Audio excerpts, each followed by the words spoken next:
What is up team, Killchain here, and today we're checking out the arms tier. So we do have the Fury video up, it'll be on the opposite corner of the screen.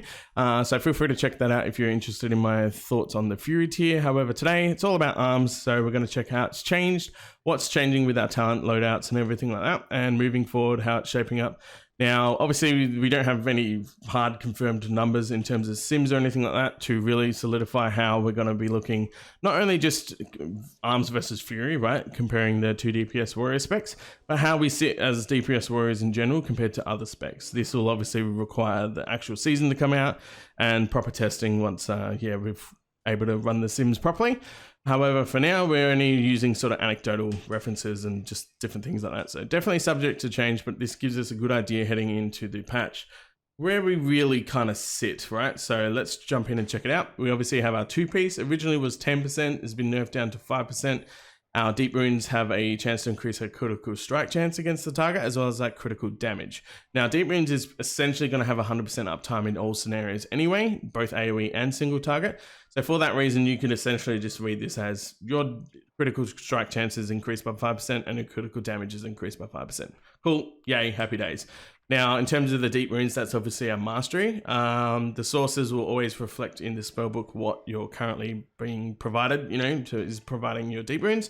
And it does fluctuate based off your talent. So if you don't have cleave talented, for example, it won't show cleave. So don't stress if you don't see certain ones up there. Now, Mortal Strike and Cleave are going to be the predominant ways you're going to keep it up in single target and AoE respectively, but obviously it does proc off things like Warbreaker, as you can see, which will change to Colossal Smash if you don't have Warbreaker talented, and likewise Bladestorm if you have that up and things like that. So deep runes, 100% uptime, and it essentially makes our two-piece just a nice 5% crit and crit damage increase. Yay.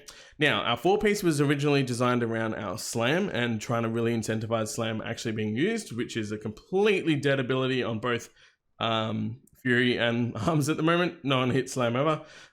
Even with talents like your Crushing Force, an extra 60% flat damage on that bad boy with 15% crit chance. Combine that with our improved slam, obviously that pushes it to 30% increased crit chance and a nice hefty 30% increased crit damage.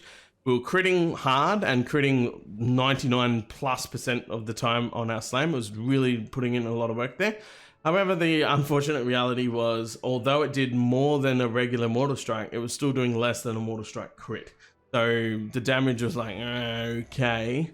We're technically out DPS'd using Mortal Strike in that particular global cooldown opportunity, but it came along every 30 to 45 seconds because it stacked all the way up to 10 stacks. Completely changed it now, so what does that do for our build? Nothing. We run the exact same build as we're running now. There's literally no changes in terms of build, so that part's a little bit unfortunate. Our four-piece now is centered around deep runes, critical strike chance, having a chance to increase our Mortal Strike. Now, it only stacks up to 3 instead of 10 this time, so that's really good. That's essentially what we want. Much less, big drawn out moment waiting for this big crit to happen down the line. It does have its annoyances here though, and it also has a frontal line, much like Dreadnought provides through our overpower. So frontal line damage, Mortal Strike gets that through our four-piece now as well. Now, here's the first issue that we're still running into. So just like in previous iterations, you're gated behind these two RNG protocols. So not only does Deep Runes need to crit, which is based off your own crit chance, that you can determine. I can see I have 25% crit chance right now. You get the idea. On top of that, it means your Deep Runes Deep Runes critical strike chances then has a chance. So not all crits that Deep Runes provides this particular buff, and it still has a 2-second internal cooldown. So in an AoE environment, it's not too bad because your cleave's got Deep Runes on multiple targets. Surely a few of them are critting every time it ticks, and surely of those few that are critting every time it ticks, you're typically at least getting one of them proccing your four-piece. So that means reliably in an AoE environment every 6 seconds or so, which ties up relatively nicely with your Mortal Strike cooldown. Currently you can see it's 4.9, so basically 5 seconds. It does mean that pretty typically every time Mortal Strike is up, you hold off one more global cooldown, you're going to be able to get the full use of the 3 stacks. This can be sweeping strikes obviously out, however the frontal cone does not sweeping strikes and cause 2 frontal line damages.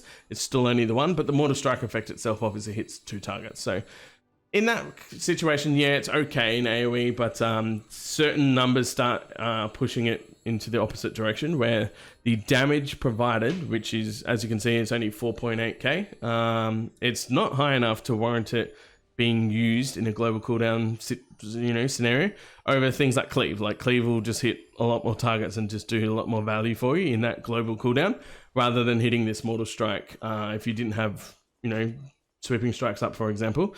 Yeah, the frontal line damage just isn't worth really using in that particular scenario. So a bit of a shame. Single target, then we hit a whole nother clash of the issues, right? You will notice a lot longer in terms of ramping up your mortal strike. So originally we could say in AoE, sure, it's up most of the time very, very quickly when mortal strike is actually going to land, because of its own internal 5-second cooldown.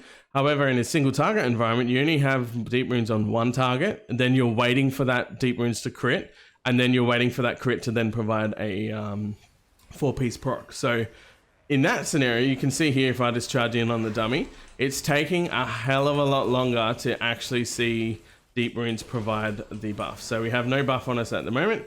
Deep runes is just ticking away. We've got one, and it's been about 5 seconds, so almost 10 seconds at this point.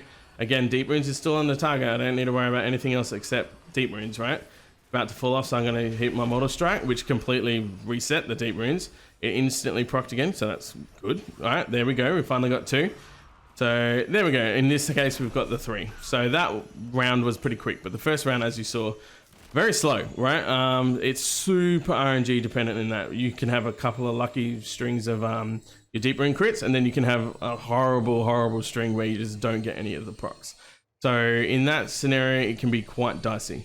Sometimes you'll get the 3, sometimes you'll only get 1, sometimes it might be 2. You get the idea. So in that regard, especially given single target is more prevalent in Aberrus, because there's 4 or 5 fights minimum that are pure single target. Again, I'll reiterate, even things like amalgamation, where there are 2 mobs, they have to be tanked apart, which means that you'll only ever be single targeting one until they merge, and then you complete the rest of the fight from there.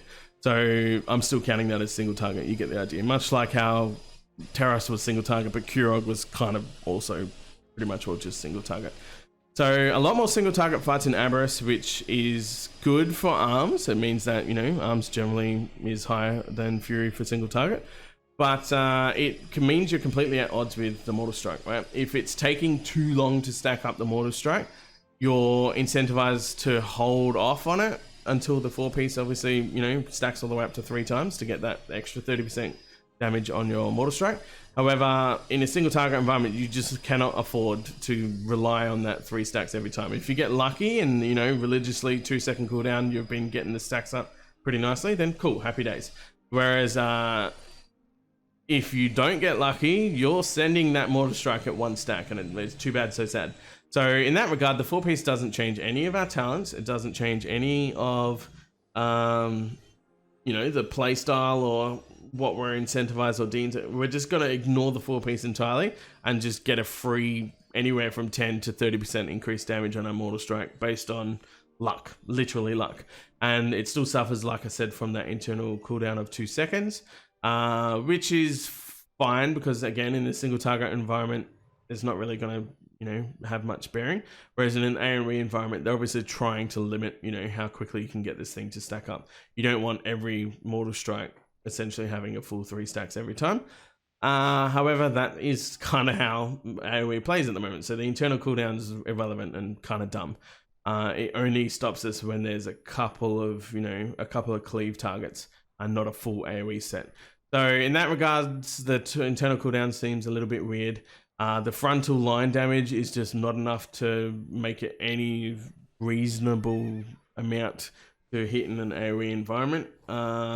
You're still just going to be cleaving on lots and lots of targets, whereas 5 targets and below, you could comfortably get away with hitting a Mortal Strike on cooldown. So I guess that's kind of nice. But yeah, we're kind of just in that awkward situation where the 4-piece really doesn't bring home too much, and in terms of numerical value of what it's providing, it's very not up to par as well. We're talking about a 3% increase at this point. So overall, arms isn't really looking too crash hot. The main issue heading into 10.1 to keep in mind with this as well is you're a DPS warrior and your raid leaders are somewhat smart, it means you're going to be very, very low on the 4-piece priority. If your raid group happens to be the type, you know, that are obviously going to try and min-max gear a little bit in some sense and have some sort of loot council or anything like that, if you're running arms, the smart money would say we're going to give you the 4-piece relatively slow compared to some other classes. So that is something to consider, right? You're probably going to need to look at mythic classes as something that you're going to need to do to try and get your 4-piece through that, or otherwise you're going to be waiting a while for your catalyst to really kick in and things like that as well. So let me know what you guys think about the arms one.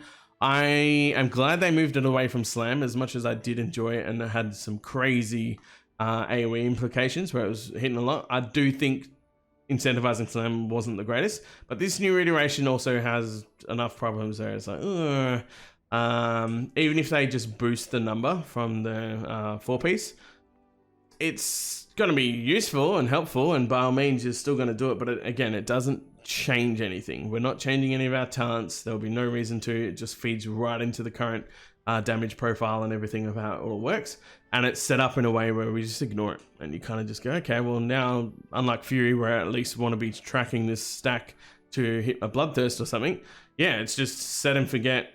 The 2-piece and the 4-piece means nothing to me. I ignore it out of my mind, and I just do the same old damage rotation and damage profile that I was already currently doing, and it just happens to have unique flavors by doing slightly more damage in certain scenarios. So either way, that's how arms is looking. Definitely not high on the priority list of rushing 4-piece, so that's something to be concerned and or at least a little bit aware of. And beyond that, yeah, just let me know what you guys think in the comments below. Appreciate you spending the time, and I'll see you guys in the next video. Peace.